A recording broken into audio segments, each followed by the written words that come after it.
and he was a billionaire. And I was like, what the fuck is that word? Like, I mean, I didn't even know a fucking thousandaire. Like, I was like, what is a billionaire?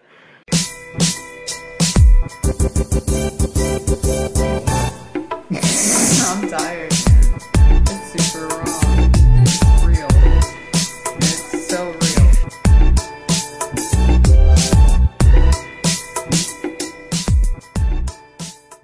Welcome to Exalt Expo, where I present to you the best collection of innovators and thought leaders from all industries. I believe attention is expensive and other cheesy video openers. Thank you for coming back for Exalt Expo number 2 weeks in a row, keeping the momentum rolling here. Today I bring you Chamath Palihapitiya. Say that 10 times fast, I dare you. If you don't know who he is, co-owner of the Golden State Warriors, CEO of Social Capital VC firm in the Bay Area, all around kind of a nut job, kind of pulling from all directions, but he's got one of those addicting personalities where when he just starts talking, you just kind of like to listen to him and see if he can steer his ship straight into the Titanic or if he's going to do the coolest thing that ever happened. So I'm super excited to introduce you to him. I don't even remember where I stumbled upon him, but I know when I heard him within 5 minutes, I was like, this is my kind of guy. So I learned something from the last video. I'm not going to hold out on the sweet stuff for you guys. I'm going to bring the video, the short clip straight to you, let you milk the cow, really just kind of cross my fingers and hope that you stick around so that way we can develop a relationship afterwards and that we can actually talk and conversate. Enjoy the video. Part of why I'm so open about this is that I think it gives permission for other people just to be honest. I grew up in a very kind of dysfunctional household on welfare, and that compounded a bunch of shit in my life that was not great. We were very focused on money. It was a huge point of pressure and tension in the family. It created massive depression in my father, drinking, it was very dysfunctional. And there was some point along the way where I was like, okay, is money like really important or not important? And I feel very lucky because I don't think if you ask my sisters, they got to the same place that I did. But I ended up not coveting it. And I found it to be something that I could use to really empower myself to do the things that I wanted to do. And so in a situation where, you go to like a restaurant, if you really empathize with the people that are working there, I see people who are like me, brown-skinned, working hard, creating these beautiful experiences, and then I can celebrate it by, I guess giving a Yelp review, but you can't buy food for your kids with a fucking Yelp review. When I got my first job, it was at Burger King. I'd take the money and I'd have to give it to my parents and we would buy bus passes. I would be so ashamed that I worked at Burger King. They would sometimes come by and I would just be like, oh, fuck. And then at some point, it was like this release moment where I was like, this is my life. I can't do anything about it. This is what it is right now. And I kind of had a sense that I could figure some stuff out later, but I didn't really know. And so I just accepted it. And then the minute I accepted it, I wasn't ashamed anymore. And then when I wasn't ashamed, I could start to actually be inside my head like, what really matters? And I worked in this organization that was run by this really iconic guy, Terry Matthews. And he was a billionaire. And I was like, what the fuck is that word? I didn't even know a fucking thousandaire. I was like, what is a billionaire? And this guy was risk on. And he was just so dynamic in the businesses he had started and how he viewed his place in the world. And I was enthralled. I was 9 degrees away from him. And he was able to tell me how this guy thought about this. I was like, because I would read it in the paper and I'd be like, why is he doing this? So it just completely rewired what money was. For Terry Matthews, money was an instrument of change, right? He had a market cap. He's like, wow, that's $8 billion of change, $10 billion of change, $15 billion of change. How do I do that? And Sam helped me because it was just like, you could understand from him what Terry cared about. And then for me, I just copied. I mean, a lot of my life, quite honestly, is just copying things that I see.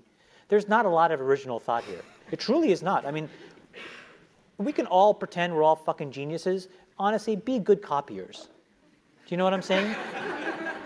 It's the best thing in the world. Like, be around high-functioning, high-quality people and just copy the shit that they do. Observe the shit that's, you know, kind of crappy, and then don't do that stuff. It's not a fucking complicated formula. And I meet these people that to me are so iconic that they were sort of like arm's length people that are now sitting face to face. But what I see is, I see some amazing stuff, and I see some utter dysfunction in some of the richest, most important people in the world. And I have to decide, how am I going to act? What am I going to embody? What am I copying? What am I not copying? And so I get a chance to now refine my decision-making and discipline. So I don't want to be one of those people that stumble into a company and look back and like, oh yeah, we were geniuses. I want us to be systematic. How, I'm just going to say this exactly as it's coming, how do you keep that power from corrupting you? I have no idea. That's the honest answer. I have no idea. I've become increasingly isolated, just reminding myself, like, I made $4.55 an hour at Burger King.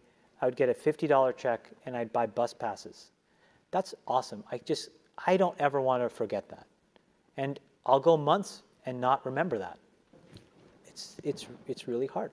It's very easy to end up really drunk with power. It's really hard. Yeah.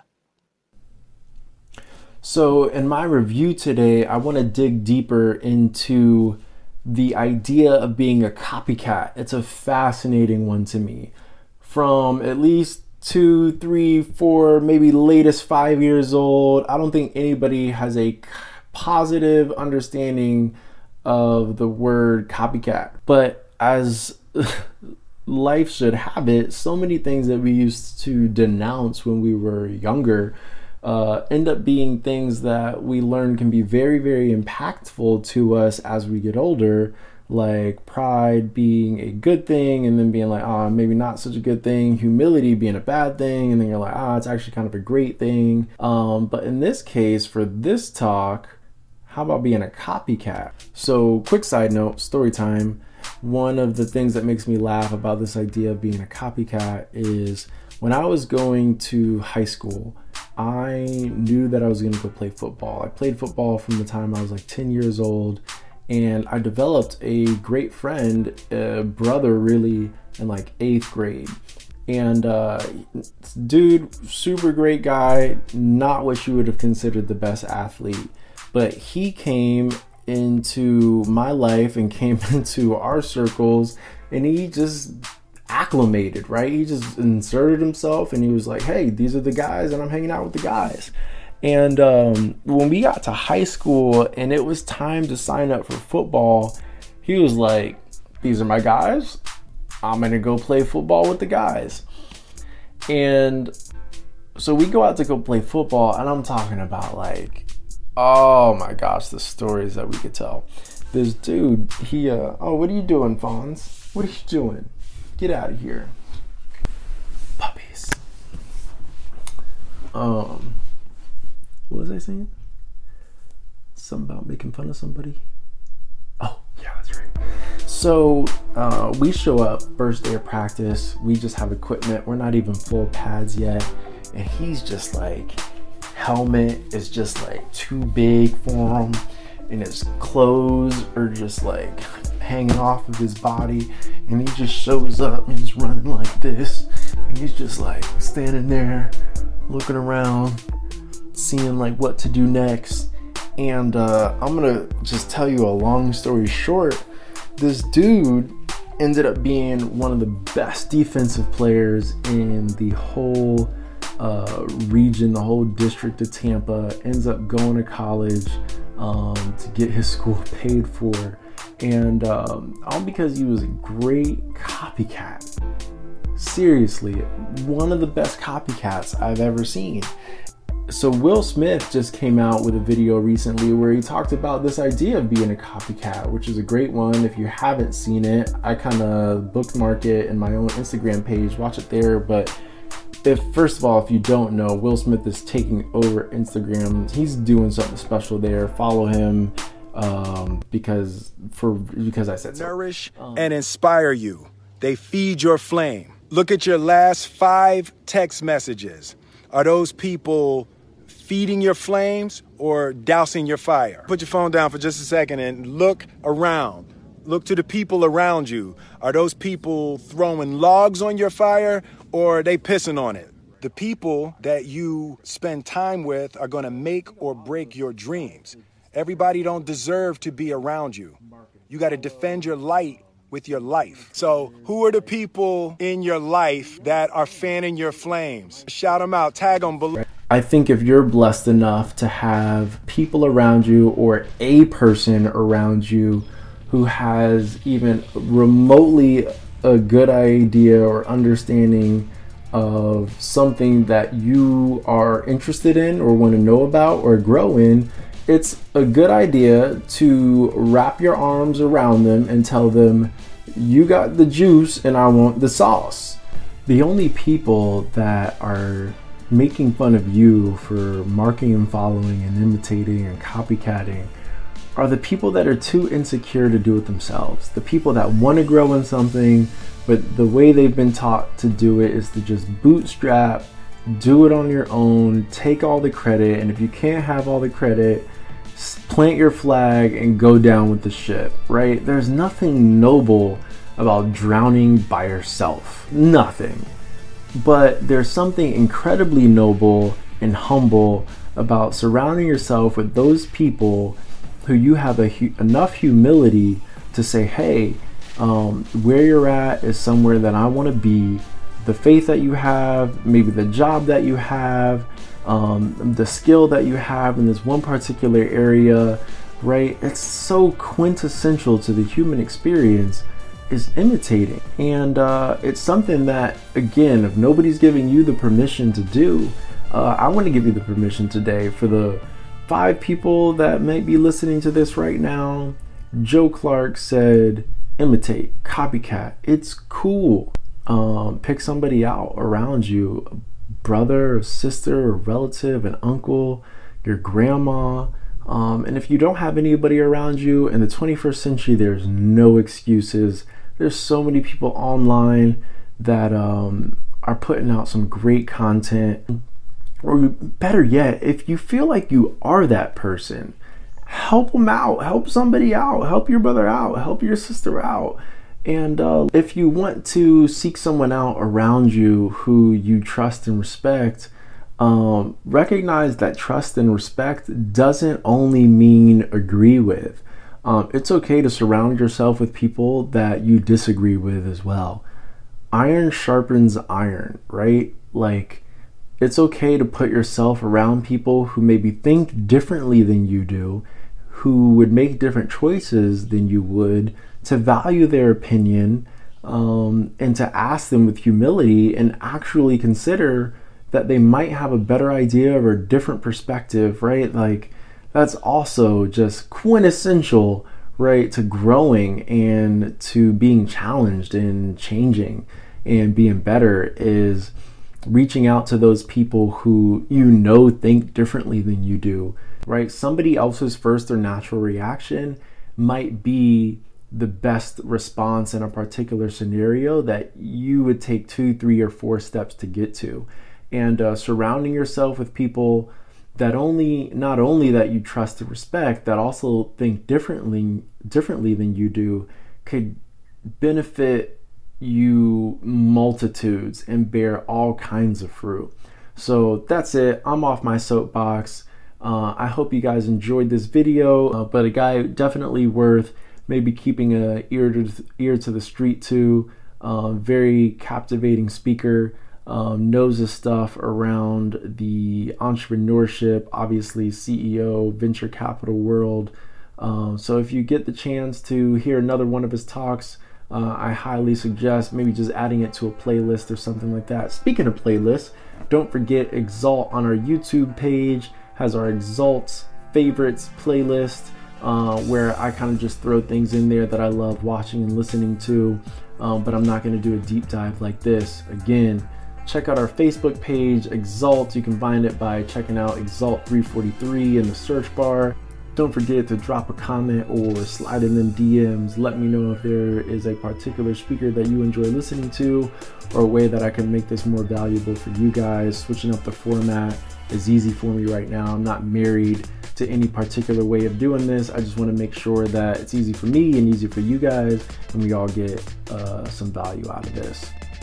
Until the next time, be intentional with your attention. God bless. I bet you thought I forgot the bonus segment. You don't think that I have it in me to put on the same sweater from yesterday and record this extra little bonus clip like it's the same day. I wouldn't do that. I wouldn't even think to do that. You wouldn't even think that I would know how to do that. So I wouldn't do that. That being said, bonus segment, I'm going to come up with a name here on the spot. I'm going to call it my friendly follow to my guy, Jamal Crook of Crook Click. Roll out. Life with the Crooks. Seriously, go check them out. They got some awesome content. They share their faith in such a special way. Really a great inspiration to me. And Jamal is actually my Copycat Award winner, Gold Star of the Day. He's the guy I was talking about from the beginning of the video, who turned out to be a great athlete, a better friend. So I'm thankful to know him, thankful to have him in my life. And if I could get him one follow, like that would be dope. Just one of y'all. Out of the 4 of y'all that are watching, one of y'all go follow Life with the Crooks. Great stuff. Jamal, God bless. The rest of y'all, see you soon.